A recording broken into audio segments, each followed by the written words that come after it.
Welcome to the Worldwide Doula podcast. I'm Barry, I'm a registered nurse and birth doula, and each week I'm joined by a new guest speaker to talk about all things pregnancy, birth, babies, and parenthood. So it's time to sit back and relax as we get into some juicy topics. Hey everyone, welcome back to the Worldwide Doula podcast. Today I'm joined by an amazing lactation consultant and postpartum doula, Jemima. Jemima lives in South Africa with her gorgeous family. She is also known on Instagram as the Midnight Milk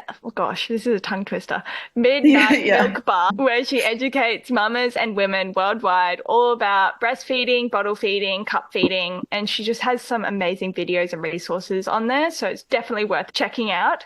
Welcome to the podcast, Jemima. How are you going this morning? Thank you. Yeah, I am very lucky. I live in a funny little town in South Africa. I'm originally from the UK, which people can usually pick up straight away. I live in Hoedspruit, which not many people have heard of, but it's basically on the edge of the Kruger Park. So we have giraffe in our backyard and all that kind of mad stuff. But yeah, I am living the life. I am very, very lucky to be where I am. So yeah, thank you so much for having me on here to chat. I spend my whole day talking about boobs and breastfeeding and bottle feeding and all the rest of it. So any opportunity to talk about it more is always good with me. Gosh, I feel like we live the same life, kind of bush life. And because I'm from Australia, the main question that I get is, do you get kangaroos in your back garden? Oh, yeah. You can actually say that you have giraffe and I know. stuff in your back living garden. a cliche. I'm living a cliche. Because people used to say that when I lived in Cape Town, and I was like, no, absolutely not. But now where I live, we do actually. Like when I go for runs, I have to keep an eye out for leopards and that kind of thing, which does sound like a joke, but it is true. Wow. Makes life a little bit more interesting. That sounds amazing. It's never dull here. Never dull, definitely. Today we're going to be talking about your options when it comes to getting your baby fed, whether it's bottle, boob, or a bit of both. Firstly, how did you come up with the name Midnight Milk Bar? Oh, I'm so glad that you asked that question because people sometimes don't realize it does have a meaning. When I had my baby and I was in the throes of postpartum and I was up late at night feeding, my siblings who live in the UK, who are both younger than me, we have a WhatsApp group and they would sometimes check in to see if I was up in the middle of the night. And if I was, I would reply and they would say, oh, the Midnight Milk Bar is open because I would be feeding my baby. So that's where it came from. So when I started this Instagram account, it was just the name that I wanted it to be called. It was started with a view to provide support for other mums who were up in the middle of the night and who maybe felt a bit alone. That was the whole concept behind it. So I was like, okay, well, this is fitting because that's where it all started. That is why. It is a bit of a tongue twister. I also obviously wanted something that was relevant, but not just like every other online breastfeeding brand. At the time when I started it, I didn't think it was going to become a brand, but it now has. And yeah, I've not changed the name because it means a lot to me from that perspective. So that's awesome. I love that story. Good reason to name your Instagram that. Yeah, I thought so. So do you want to tell us a little bit about how you became a lactation consultant and postpartum doula? Yeah, so again, not something that I thought I would end up doing at all. When I had Scout, who is now 4.5, I did all the reading when I was pregnant about, what to expect and whatever, but I actually was very underprepared for the feeding aspect of it. And I also had quite bad postpartum anxiety. So I was busy dealing with that. And then, just really struggled with feeding at the beginning and had no help. And then by chance, through somebody at the hospital who saw that I was struggling, she gave me the number of a doula and said, you need to get this lady here. She's going to come and help you. Because I just didn't know what I was doing. I was given certain advice by the nurses, which I'll talk about a little bit later, but like it's something that happens a lot where you're told, well, you don't have any milk or it's not working. Let's just go straight to formula, which is in itself not a bad thing, but it means that there is no actual assistance provided to help a mum with breastfeeding. So that was me. And this amazing doula came into the room. She spent half an hour with me, my husband, and our newborn baby. And in half an hour, she taught me everything that I really needed to know. It set us up to have a successful breastfeeding journey for a good part of her first year of life. And so the seed was planted then, but at the time I was in the middle of being a mum and being postpartum or whatever. And then I started creating content around motherhood and the realities of motherhood. And then we were in the pandemic. And so I just kept creating content and it just went from there. Then I decided to train as a postpartum doula so that I could provide more skilled support. And then in the process of doing that, I realized that the big area that new mums were needing skilled support, not just generic stuff you can get on Google or things Yeah. that are banded about in forums, because there's a lot. It was sort of skilled help that's up to date with medical research and all the rest of it. So then I trained more specifically as a lactation consultant. So that's what I do. I spend a lot of the day talking about boobs. So it was as a result of my own personal experience, just realizing, and the more I do it and the more I see, whether it's in South Africa, yes, there is a big gap for it here, but actually a huge number of my clients are overseas. It seems to be a very universally underfunded, under-supported area for postpartum for women. And I think things are getting better, but I think still there's just a huge lack of understanding about what mums really need in those early weeks, and the support that they need. So I'm trying to be a part of that change, but it's ridiculous that it's so overlooked. Feeding your baby should be the most natural thing. It's what we've been doing from the beginning of time, but it's still something that is there's a lot of misunderstanding and lack of information about it. It's mad, but that's how it is. So Yeah. that's how I got into this, and that's how I'm now very much involved with talking about the ins and outs of what is a very personal and intimate time. Yeah. I think we're not meant to do it alone. Society has moved us towards being much more isolated in this experience, Yeah. and so people like me were trying to remind women that that's actually not how it was intended to be, and it's not how we used to do it. So yeah, that's basically it. Amazing. I mean, 100%. Like you say, we've been breastfeeding from the beginning of time, but you have to remember that that's when we were more family knit. Yeah, We had our communal. family around us, going back to caveman times when we've been birthing in nature, birthing at home. Like you don't need a hospital, like down that road. Like we have literally just had like our grandmothers and our mothers around us, and they teach us because they've learned from their grandmothers and mothers. It's been a process of them figuring it out for themselves and then teaching us how to do it with Exactly, like so many of the mums that I work with, before they had their baby, they never saw another person breastfeeding in real life, because that's the norm now. Unless you have lots of friends or sisters who happen to have babies and who are open about it, you don't necessarily see women breastfeeding. Whereas in previous centuries, we would have witnessed it every day on a much more visceral level. So that is part of the issue, is that now we come at it much more blind and unaware of what it can look like, what it can feel like, how it's different for every woman. So yeah, that's a big part of the reason why there is so much unknown about something natural and done for ages, because we don't do it the same way anymore. There's a reason why they say it takes a village or a communal kind of support network. Part of that is not just people dropping off food and doing the supermarket shop for us. It's that act of feeding our babies around each other is not a thing anymore. And so we are often just trying to figure it out by ourselves. That can then lead to not just physical issues, people pushing through painful breastfeeding experiences, but also mental health issues. Dealing with this stuff in an isolated way is going to lead to more of, someone who is already vulnerable is going to become more vulnerable to mental health issues, which is a massive part of postpartum, which again is not really talked about enough. So it's all kind of the same thing. Yeah. And going down the same wavelength, society has kind of drummed it into us that if you ask for help, like you should be able to do it by yourself.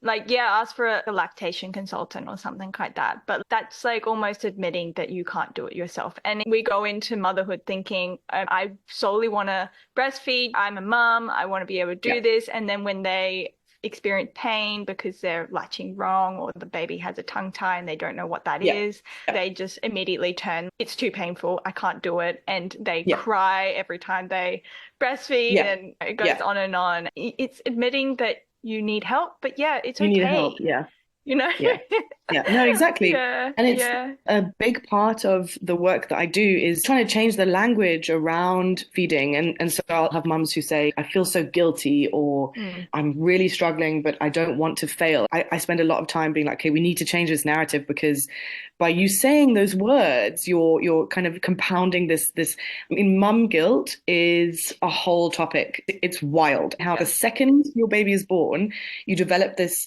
capacity for guilt, even irrational guilt, which I definitely didn't have before I became a mum. But that feeds into how you feed your baby and what others think of you. It really causes this spiral of guilt and shame. And there is this stigma around asking for help with something that, again, depends on who you've had around you or what family you've got. Have you had a conversation with your mum about this kind of thing? Has your mum or your mum-in-law put ideas into your Yeah. head about how you should or shouldn't be doing things?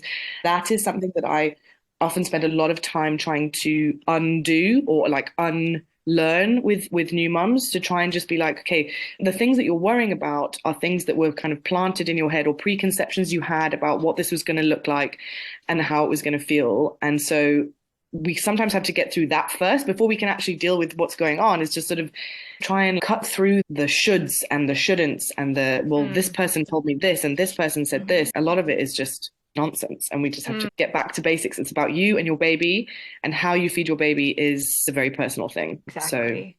Yeah. Do you want to walk us through the different feeding methods available for new mums? yeah, so there's actually so many more options than people realize, I think. So Yeah. obviously, as a lactation consultant, I'm very pro breastfeeding. I believe that every mum should have the opportunity to breastfeed if they want to, even if they just feel they want to have a go. Often we start there. I have mums who say, I want to try, I don't want to have expectations of myself, but I want to try. And so I think having skilled help from the get-go is really important, because we need to accept that even though it's natural, it doesn't always come naturally. So having help from the beginning is the best way to ensure that you are set up in the best possible way. Often I get called a week or two in when things have started to become really painful. So I always say that like, having support from the beginning is good. So obviously, yes, direct breastfeeding, but like underneath that, that it's almost like that's an umbrella. When you have a newborn, sometimes babies don't feed voraciously at the breast straight away, or you might have a baby who's preterm, who is not able to suck at the breast. You don't have to go from that to, okay, well, we need to feed formula. There's a Yeah. whole spectrum of options between direct feeding at the breast and feeding a baby formula that could be explored. And again, having the information ahead of time can help with this. There's not enough spoken about hand expressing. Even Yeah. you don't even have to necessarily use a pump straight away, because I think some women are a bit scared to do that, especially if they're still in hospital and they've got this nurse saying this or this, and then they're presented with this machine to attach to themselves, and that can be a bit overwhelming. So hand expressing can be an amazing thing to help make sure that incredible colostrum that you're producing goes to your baby, even if your baby is not quite ready to suck at the breast yet. So that's something that I often talk about a lot when I say, those early days, getting your baby to latch can be a bit tricky and can require patience and perseverance. While you're working on that, hand expressing and giving colostrum to your baby in a syringe can be really great for your milk supply. It's good. Obviously, the colostrum is the best possible thing your baby could be getting at that stage. So there's hand expressing. And another thing that people don't realize is that you can cup feed your baby from the day they are born. So I know that sounds a bit strange and people are like, no, surely not. But I promise you, like avoiding or stalling the introduction of a bottle while Yeah. you're still working on breastfeeding. There's nothing wrong with introducing a bottle. But if your priority is to get breastfeeding like waxed, then I would suggest just holding off. And you can use a cup, you can use a teaspoon, you can do finger feeding where you use a little tube that's attached to your finger. It takes a certain amount of skill and help, but that can be a really good way of getting that all important colostrum into baby, but not resorting to an artificial nipple at that stage. So there's that, and that's in the early stages. Then as you progress, there's so many possibilities. So hopefully by that stage, if you've had the help, then you're direct breastfeeding, fantastic. You could be expressing milk using a pump or hand expressing. You could go on doing that with a cup if you don't want your baby to get used to the feel of the bottle.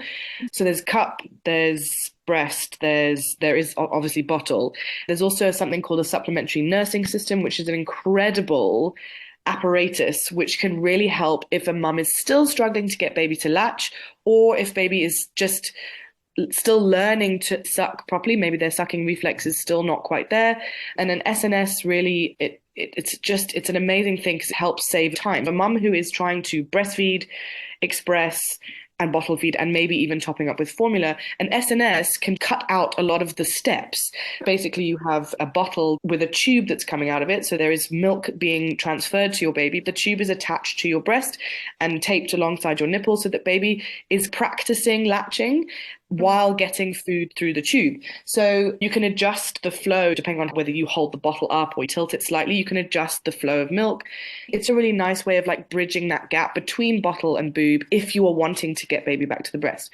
And a lot of people don't even know what an SNS is. Yeah. You can even make your own. I'm always like, just buy, if you can buy one, just buy one. But you can literally make one at home. And I Yeah. think a lot of people don't know that's even an option. Yeah. So that's another one.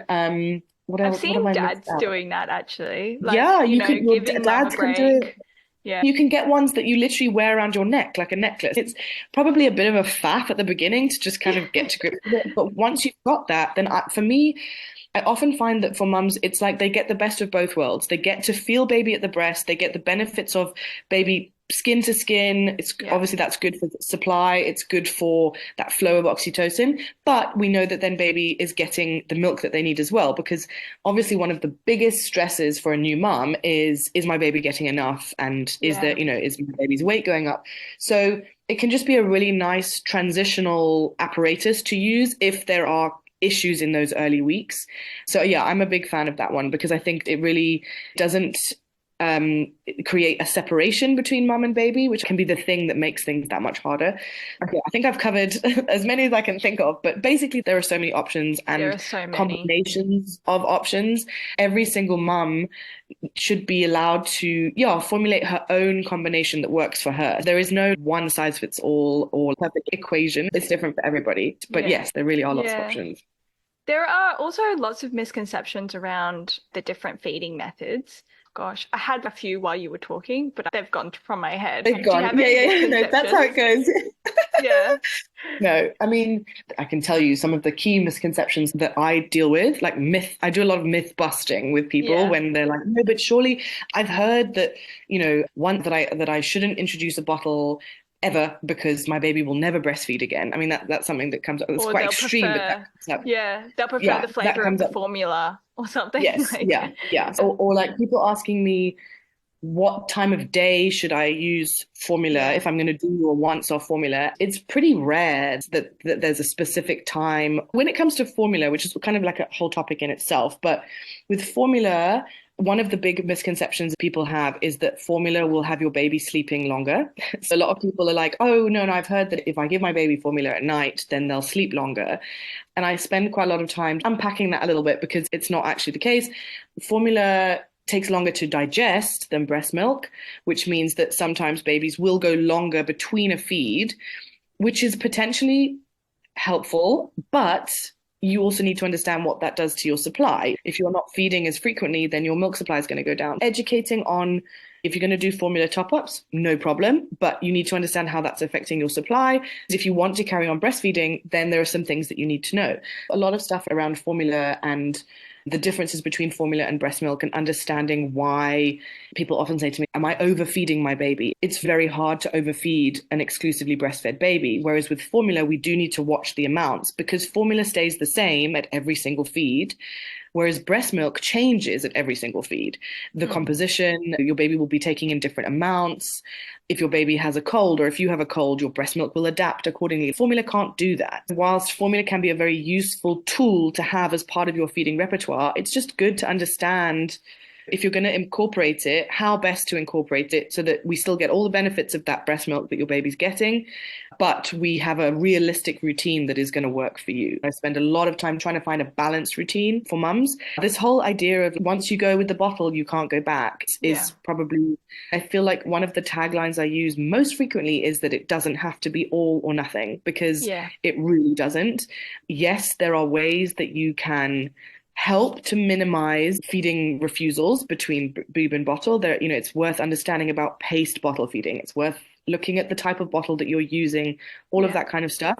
But it is possible to do both. It really is. It's just information and a bit of patience here and there, and knowing that things also change. Your baby at newborn is going to be different to your baby at 3 to 4 months. Things are not linear. Nothing is linear with anything to do with your infant, and feeding is no exception. Taking it each step at a time and asking for help when you need it. Definitely, definitely the key thing. Yeah. One more misconception. What about like if Yeah. you have an oversupply or undersupply, and if you pump on an oversupply just to like empty your breast, then Yes. how does that Oh like my work gosh. with supply later on? Because your breast will continue to Yeah. produce that much. Yeah, so that's a really good misconception actually. That so people coming to me and saying, I'm really engorged, help. I'm pumping to get rid of the engorgement. And immediately I go, oh my gosh, your poor body. Because if you remove milk, your body makes more milk. It seems so simple, but when you're in it and your breasts are engorged and uncomfortable, of course you're going to reach for your pump because it feels like the most logical thing to do is just get that milk out. But yes, that in itself is one of the things something that became quite a sort of cult product just before I was pregnant, but it's kind of become even more of a thing now, is the Hucker pump, that silicone Oh my pump thing. gosh, yes, that one. The thing about this is that, and like this is sometimes an unpopular opinion, but I'm not a huge fan of the Hucker pump.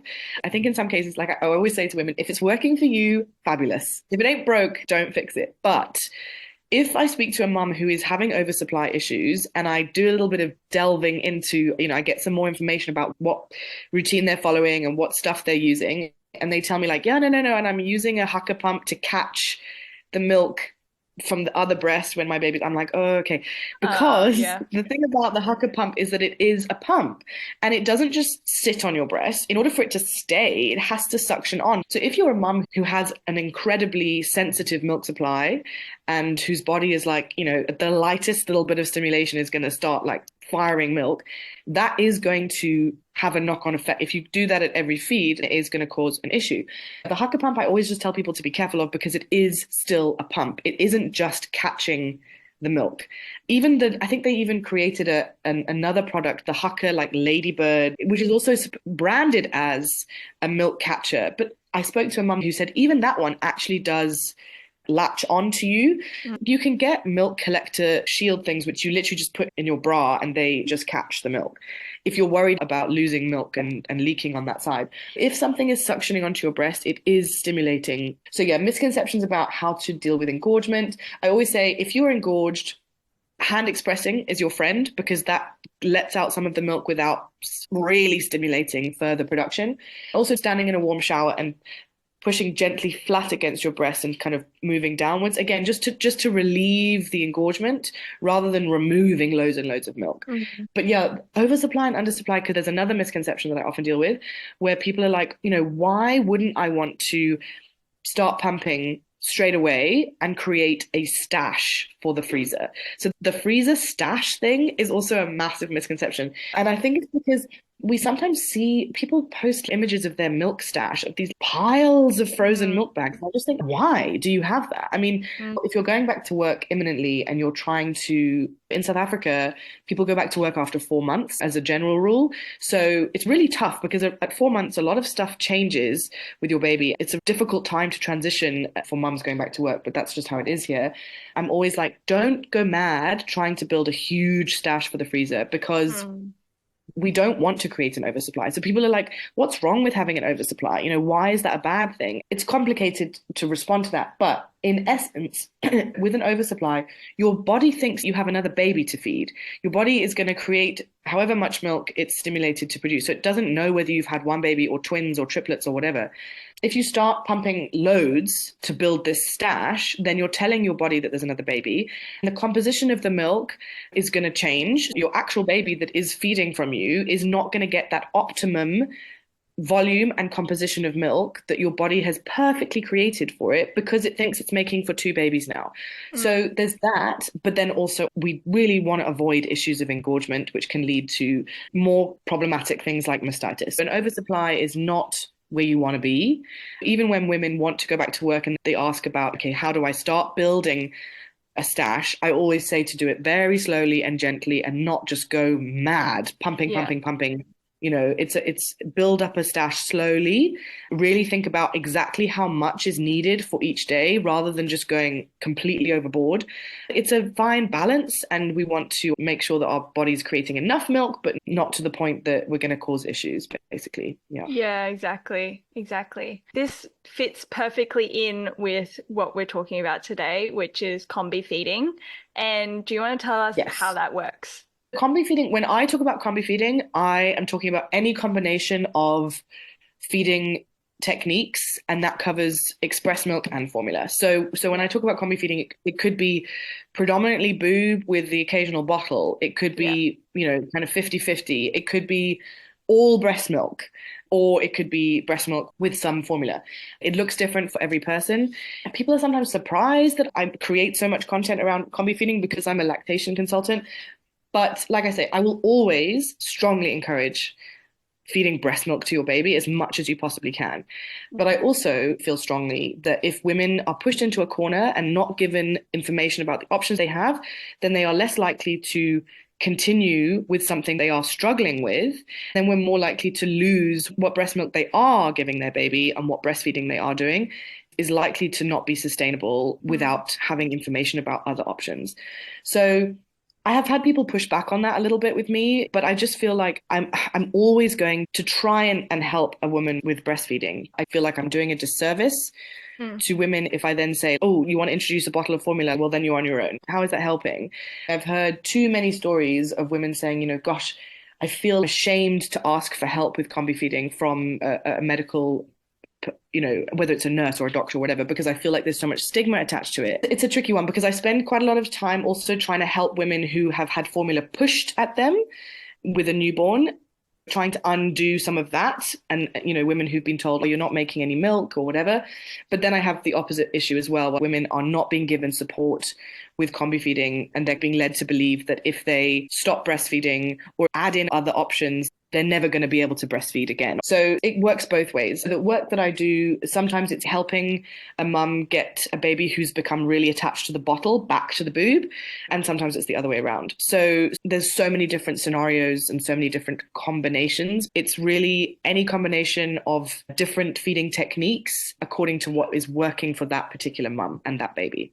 It's like the same thing as telling somebody, oh, you have to go to hospital for your birth because otherwise you're risking your baby's life. It's so important to know your options. And Yeah. if you just go down the road of putting so much pressure on yourself to breastfeed and then it just doesn't work, you just fall apart. It's the same as if you make a birth plan and you say, okay, I'm going to have a home birth, I'm going Yeah. to not have medication, and then you get in there and you're like, oh my gosh, I'm in so much pain, but I said Yeah. to myself, and then you Yeah. come out with the Yeah. C-section Yeah. and you're like, No, I'm so you've disappointed in myself. You well, so can't be that hard disappoint, on yourself. but also like I often see they have their heart fixed so much on a birth plan or on a feeding plan Yeah. that when Yep. it doesn't go according to that plan, the grief they experience at the loss of what they thought they were going to have is so hard to witness. It's really difficult. And so if I get to work with parents before the birth, we do a lot of talking about this kind of thing. What are your expectations? What are your wishes? Let's go through that. But then do you know what your other options are? It's obviously harder if I come in after the event and I've got a mum who is devastated because her birth didn't turn out how she wanted.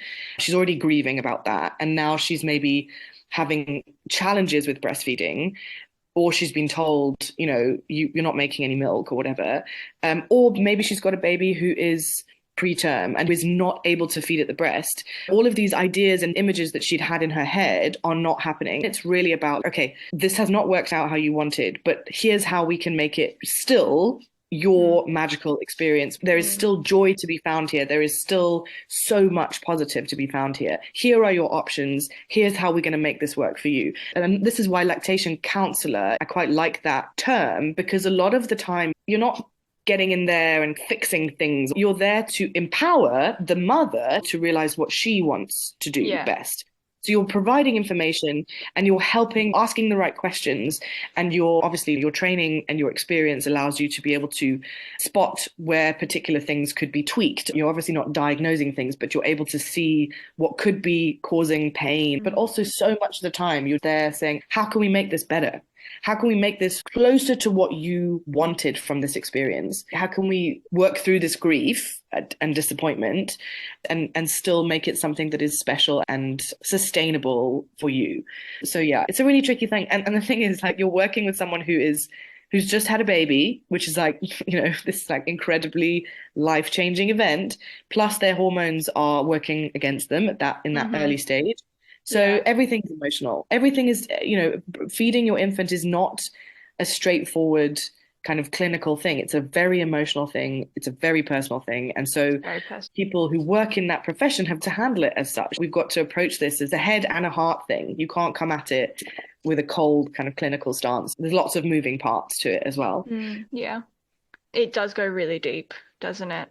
What are some tips that you have for mums who want to combine breastfeeding with other feeding methods? Like if they're struggling, they've got flat nipples or they're having an undersupply or something like that. It's just too hard for them.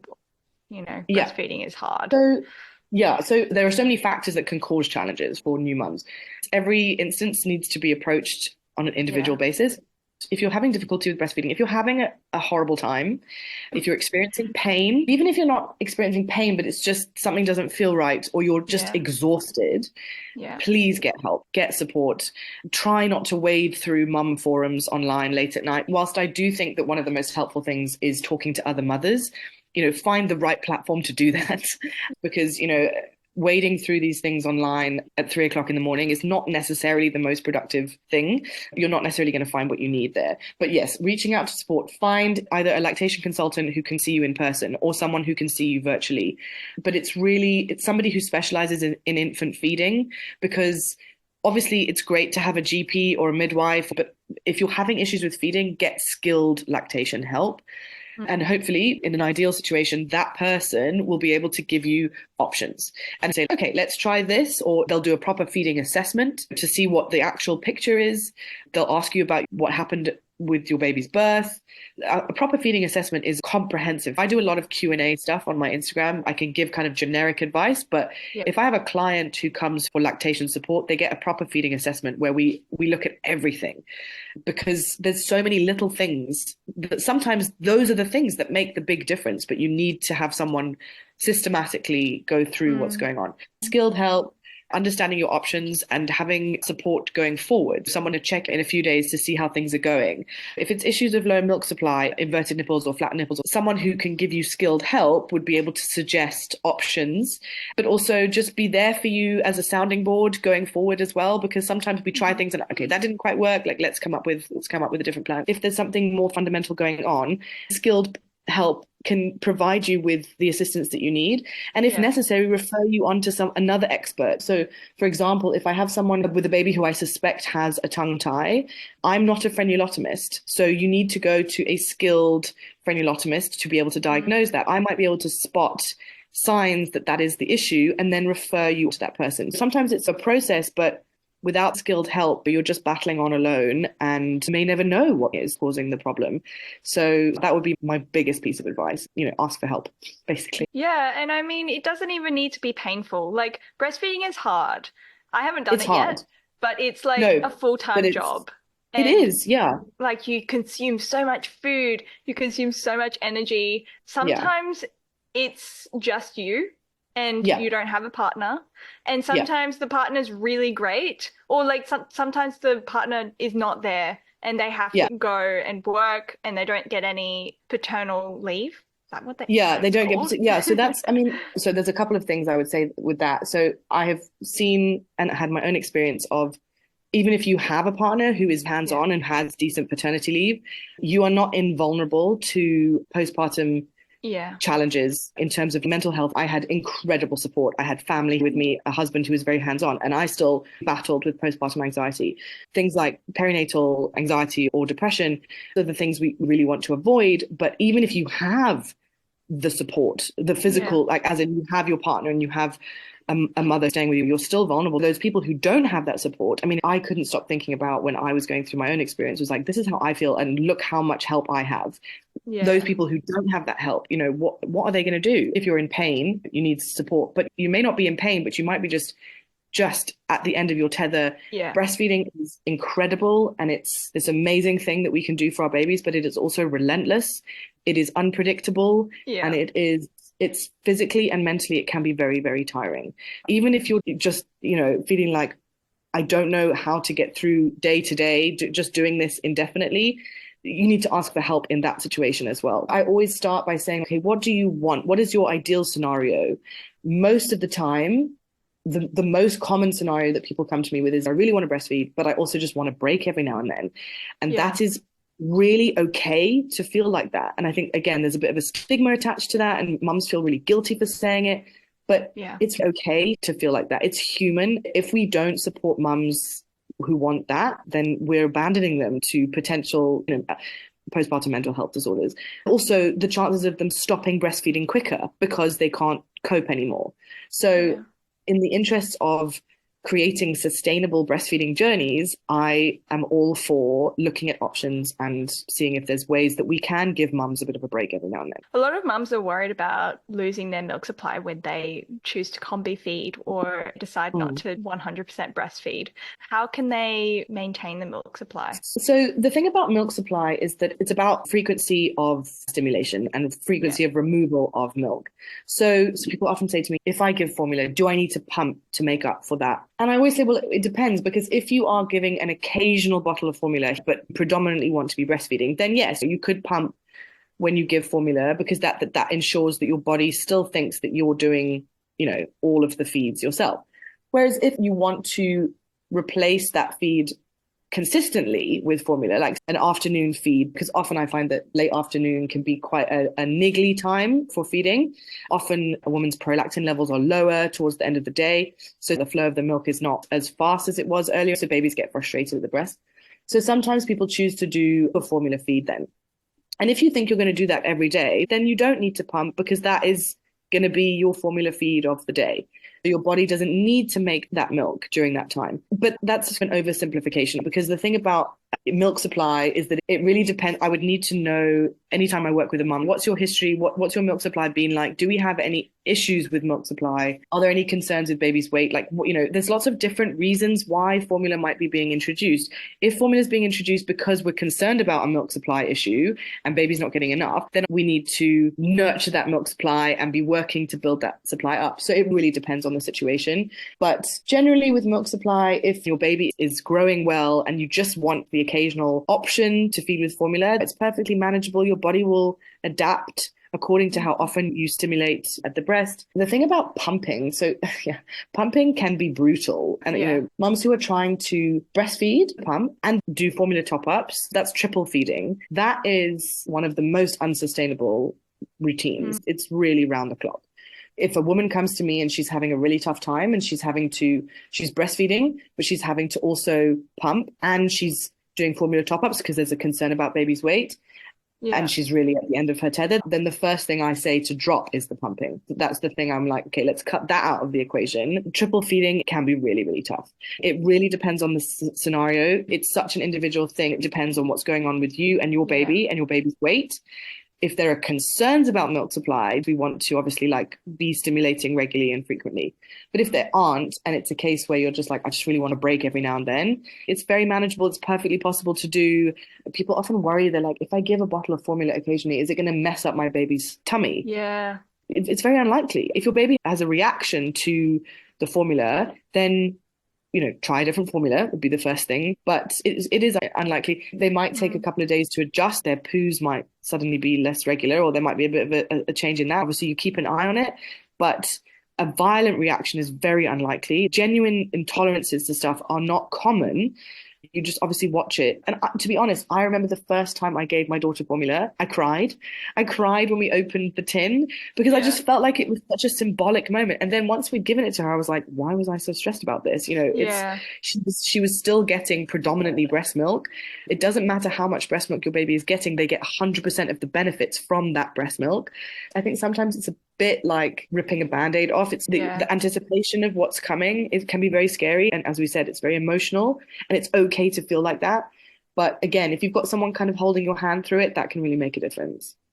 Yeah, definitely. I'd love to hear a success story of one of your clients if you have one Oh, for me. oh yes. I mean, I've got lots that they're the things that sort of keep me going. But one of the first clients I ever had was a local client, so I got to see her in person. And she called me because she was like, I'm in agony. She was a few days in, and she just said, I can't do this. I can't go on feeding. If this is what it's going to be like, I can't go on with it. So I said, okay, I'm going to come over and see what's going on. And I was able to watch her feed. I was very quickly able to give some suggestions about positioning and how she held her baby, and also just helping her to understand why we want baby's mouth to open wider and why it was hurting her so much, and how with a few tweaks we were going to try and make it better. She fed in front of me painlessly for the first time. She was so happy she cried. The sheer relief of her knowing that she was not going to have to push through that pain 8 to 12 times a day for the next however many months, Mm. the relief was palpable. And I think it was one of the things that really spurred me on to carry on with this work, because women are amazing and incredibly resilient. You cannot expect someone to push through toe curling pain that many Yeah. times a day and that many times a night indefinitely. It's not humanly Mm. possible. So she went on to feed her baby for like a year and a half, and she's now had her second baby and she's feeding her really, so just knowing that is amazing. Yeah. Um, I had a mum who wanted to get her baby to take a bottle because she was going back to work. She was really anxious, and it took time, but we worked through like getting her baby really comfortable with the bottle. She was feeling so anxious about the whole thing, and like she was failing her baby. She Yeah. was very emotional, and we worked through that to the point that her baby would happily take a bottle while she was at work. And then when she came home, I suggested that she prioritize and relish those close feeding opportunities that she got when she was together with him, because she was really anxious about losing the bond, and which is also something that Mm. comes up quite a lot. She was able to find a routine that worked really well for her. Baby was happily fed while she was at work, and then she got that close time with him when she came back. So that was also lovely to see her reach such a positive stage with that. She was having a really tough time. But there's so many stories that I could tell. Every single victory, however small, is ingrained in my memory. Talk about job satisfaction when it goes well. It's incredibly empowering for me. It's a reminder of being able to make a small difference.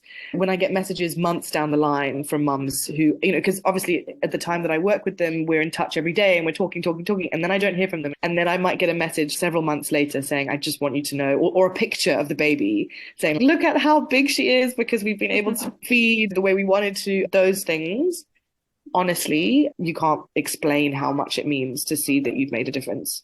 Having gone through it myself, and had that woman who came in and spent that half an hour in the hospital room with me, I will remember her for the rest of my life and the impact that she made. If I can make even a tiny amount of impact like that on someone's life, that's my job done. Yeah.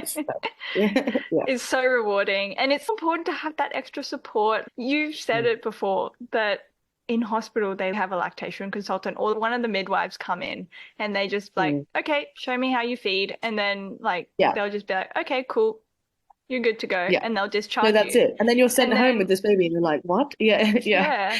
And maybe It's it worked really, that time, but you have no idea why yeah. it worked. And then you try again Yeah. and you're like, oh my gosh, this is not right. Why is it not?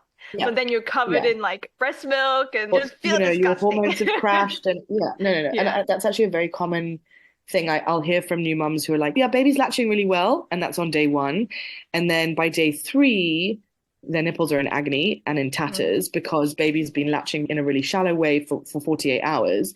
And so then the pain starts to kick in. And that's the worst time because that is when they often experience a particular hormonal kind of upheaval, and Mm. that's when the emotions hit, and on top of that you're now sleep deprived and you're in pain. So Mm. I often get called in around day 3, day 4, because that's when things start to kind of unravel. If you've got support lined up, great, but if you don't, know that there is support out there, and if you can't find it immediately, like just you need to ask. You need to ask, I need someone who can Yeah. specifically help me with feeding, whether that be a lactation consultant or a lactation counselor. If you can get that on the ground, fantastic. I get a lot of people through word of mouth because they're like, oh, my friend told me that I must call you. And that's great because some people don't know that support is available. I talk about it a lot, but it's still not commonly known in Mm. every country. So the more we can talk about it, the better, for sure. What are some resources that you normally give to mums? And like even talking about like the benefits of having a postpartum doula with you?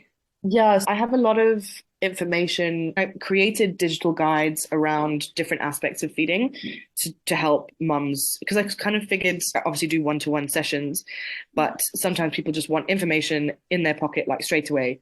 I have a guide on the fundamentals of latching, different positions and examples and videos of different babies latching. So you can see there's one specifically on combi feeding. I also have one on the 3 to 4 month stage because things can kind of go all over the place at that stage. Yeah. But I also point people towards, I mean, it depends on the specific information they're requiring. Like I had someone today who asked me about the effects of coffee and caffeine on their baby when Yeah. breastfeeding. So I have like there's an amazing resource that is it's an organization that they've basically just put together like information on every possible thing you could think of and its effect on babies when they feed. So I'll direct people towards reputable sources for very specific information like that. That's great. Yeah, that kind of thing, because that's the kind of thing people ask about all the time. And what else in terms of resources? If I'm engaged as a postpartum doula and lactation consultant with a client before baby arrives, then I've put together a whole bunch of resources, what to expect after a C-section, information for the non-birthing partner and the kinds of things they can expect and how to be prepared for it, everything, the fundamentals of lactation, like all of that stuff. If I have a client ahead of time, then I drip feed them the information so that it's not overwhelming, just what to expect. There's so much information about birth and labor, which is obviously very important. But I found for me, when I was pregnant, there wasn't as much information about what happens afterwards, and how to manage your recovery and then obviously the feeding aspect as well. I felt there was not enough information about that. So I have lots of resources that I share with people, and then I also point them towards, there are some great online resources. It's just knowing which ones to go to and which ones to trust. And, I can help with that as well. Yeah, like my best friend in the whole world. She has her little baby and she completely went at it by herself. She Mm. was 22 when she had her first baby. She had Wow. not Yeah, yeah, seen yeah, anyone yeah. else breastfeed. She Mhm. was completely Mhm. new to the mum world. She had the mum community, but Yeah. she went to Instagram and found some really reputable accounts like Yeah, yourself. there are some amazing Yeah. accounts, like accounts that I found early on who've inspired the kind of work that I do. Obviously, never ask for medical advice from somebody on Instagram. And if somebody Yeah. asks me for medical advice, then I'm always like, no, you need to go to a doctor. Auditing who you're getting your information from is important. I love when people ask me, where did you do your training and who you trained with? I think it's really important that people ask those questions. So definitely research whose advice you're following. It is incredible that we live in a time now where you can go on Instagram and find breastfeeding videos. I mean, it's kind of wild actually. So no, it's obviously I'm a big fan of it because I've built a business around it. There's a lot of free content out there. There's a lot. Yeah. So if you're just wanting a little bit of information about this, or you just want to see an example of a baby latching or how to put on a nipple shield, Yeah, there is actually exactly. lots of free information about that. I've Yeah. made videos on that kind of thing because it's something that if you don't know how to do it, it can lead to issues. So Yeah. it's important. My house is now just full of crocheted boobs that I use for demonstrations because it's one thing to talk about it, but to actually show somebody can make a big difference. So there's a lot Yeah. of free stuff out there. Just ask questions of Yeah. people. Don't just blindly trust whatever you see Yeah. and never get medical advice from. If someone starts giving you medical advice on Instagram, then immediately a red flag, like straight away. Yeah. But there are lots of great people doing great things, Mm. qualified lactation consultants and IBCLCs who know what they're talking about and are offering incredible resources, definitely hugely helpful in a way that, yeah, like when my mum had her three of us, there's no way she had access to that kind of information. She did amazingly well anyway, but yeah, there's lots out Yeah. there. But also just following your feeling. If you see something and you're like, I don't know how I feel about that, it's probably not the right information. If it doesn't vibe with you and you're thinking that something is a little bit dodgy, it probably is. Yeah. So definitely trust your instinct for sure. And also, if you get a good feeling from somebody, then also trust that. Like, I think Yeah. I've had people who've followed me for a while and then have sort of reached out saying like, "Oh, I followed you for a while. And I just, I sort of felt like I wanted to ask a question and you were the person that I wanted to ask." And it's a very personal thing. Some people Yeah. will prefer someone a little bit more straight-laced than me, maybe. I actually I saw, love because that. there's a pediatrician that I follow who is amazing, and she swears a lot, and she's always like, this is who I am. She said something the other day which I thought was so great. She was like, "Don't confuse professionalism with competency. Yeah. I might swear and sound like I'm not very professional, but I'm really smart. And if you want to see my qualifications, that's fine." And I think that's the thing about Instagram, is that, yeah, my account is pretty playful, and I do swear as well. And that might not vibe with everybody, and that's totally fine. Like, I may not come across super professional at all times, but that doesn't mean I'm not competent. It is still really important to ask the questions. And if you want someone to back up what they're saying, then you ask them before you start taking advice from somebody. You have every right to check them out first. That's a sensible, legit thing to do on the internet, for sure. Yeah. 100%. It's your breastfeeding journey. You don't want to be just like trusting anyone with it. No, be careful about it. Jemima, it's been amazing chatting with you today. I have loved talking about this stuff. We could talk about this Thank forever. you. I always learn so much, and I'm so excited for my own breastfeeding journey, whatever that looks like. Yay! Yeah, exactly. Yeah. Whatever it looks like. Yeah. Mums are so often worried about feeding their babies and put so much pressure on themselves to stick to one type of feeding, mostly breastfeeding, and they run themselves into the ground and then wonder why they're like freaking exhausted. It's nice to know that there's no right way. There isn't a right way. There's the right way for you and for your baby and for your family, the way that's the most sustainable. And that's really the only thing that matters. Having skilled help to get you to that point where you are happy and you're enjoying the process. I mean, it shouldn't be something that feels like the worst thing in the world. It's not all flowers and rainbows all the time, but it should be something that brings you joy and that's comfortable and also convenient. It should be convenient. It should fit into your lifestyle so that you and your baby are thriving, not just surviving from one feed to the next, like getting through each day. It shouldn't be like that all the time. Some days are going to feel like that, but it shouldn't be like that all the time. It's so important to remember that your journey looks so different from the next person's journey, right? Yeah. And don't compare yourself. Yeah. And unfortunately, when you become a mum, you start comparing what you're doing with what everybody else is doing all the time. And that doesn't lead to a good place ever. It really doesn't. So don't think that because so-and-so is doing something a certain way that you should be. Get skilled help with what you are doing and focus on what you are doing. And that's really all you should be worried about. Thanks so much for coming on and sharing your knowledge with us. Thanks for having me. Thank you. No, it was lovely. It was really great. Yeah, as I said, I love any opportunity to talk about this stuff. So no, very excited. Where can people find you? I am very active on my Instagram, which is at midnight_milkbar. Everything is on there, basically. I have a website, but actually all of the information, the resources, the content is on that Instagram page. So yeah, that's where you'll find me every day. I do a lot of Q&As and I post videos every day. I'm pretty good with my DMs as well. If you need something, if I can help you, I will. If I can't, I'll refer you on to somebody who can, or I'll make suggestions that you go and see somebody else. But yeah, very big into chat. I love people reaching out, and I love the community of mums that's been growing on there. So yeah, that's where you'll find me. Amazing.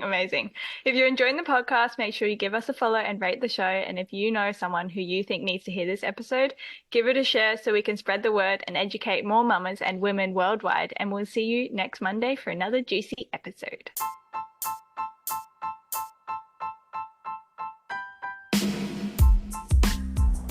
For more information on pregnancy, birth, and parenthood, head over to my website or Instagram at blissfulbirth.co. And just a little reminder, the information contained in this podcast is here to educate and empower and does not replace the advice of your own healthcare provider.